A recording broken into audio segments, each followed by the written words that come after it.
Hey guys, Nick Espinoza, your Chief Security Fanatic here, and today I am talking about security measures that we all kind of know and love, but quite frankly are pretty easy to hit and going away. So the most common one obviously is usernames and passwords. We've seen a massive amount of hijacking with that. You can go to the dark web and literally buy them from a lot of different compromised sites. We also can't really verify identities anymore via pictures, in the sense that we now have deep fake technology, even deep fake audio technology that can spoof human voice.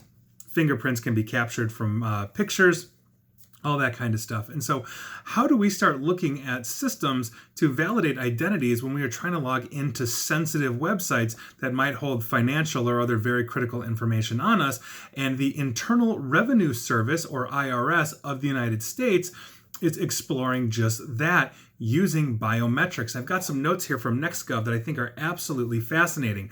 Now, they have just basically grabbed or generated a contract with a company called Biometrics to basically do a proof of concept to incorporate behavioral analytics for their e-authentication system, the IRS's e-authentication system. And so basically, this is going to start tracking how users are interacting with their phones to try to validate who they are. So not just usernames and passwords, but also things like, are you left-handed, right-handedness? What is your typical pressure sensor, or how hard are you pressing your screen?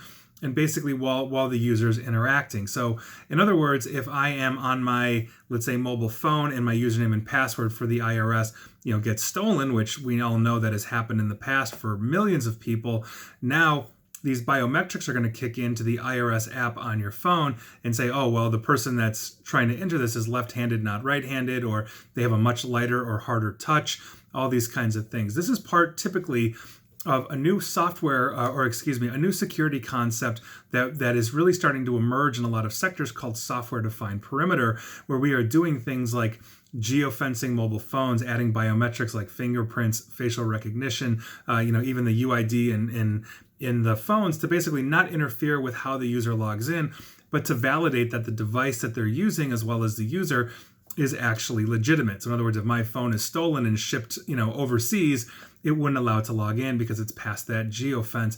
Looks like the IRS is now starting to experiment with that. And I have two real thoughts on this. One, from a standpoint of security, I think it's a good thing that they're actually doing with this. We see a ton of fraudulent tax returns basically filed every year due to hijacking, not just of accounting firms, but of people's own, individual accounts and all this kind of stuff. But two, as a government entity, we also have to look at this to say, if we are installing an app that the government has created into our phones, and now it is getting more characteristics above and beyond this, can this in some way, shape, or form be used to violate our privacy? We've obviously seen several things about that, and I'm not sitting here saying the IRS is building some kind of secret database of everybody's unique characteristics through biometrics.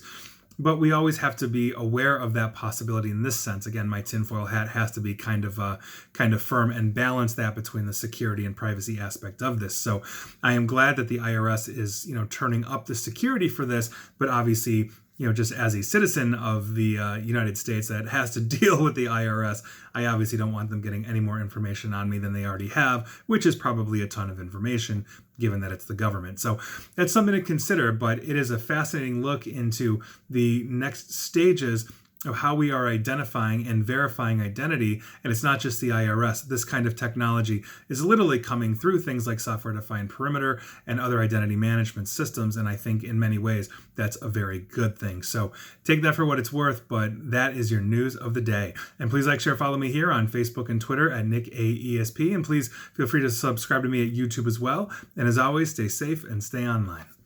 Thanks, guys.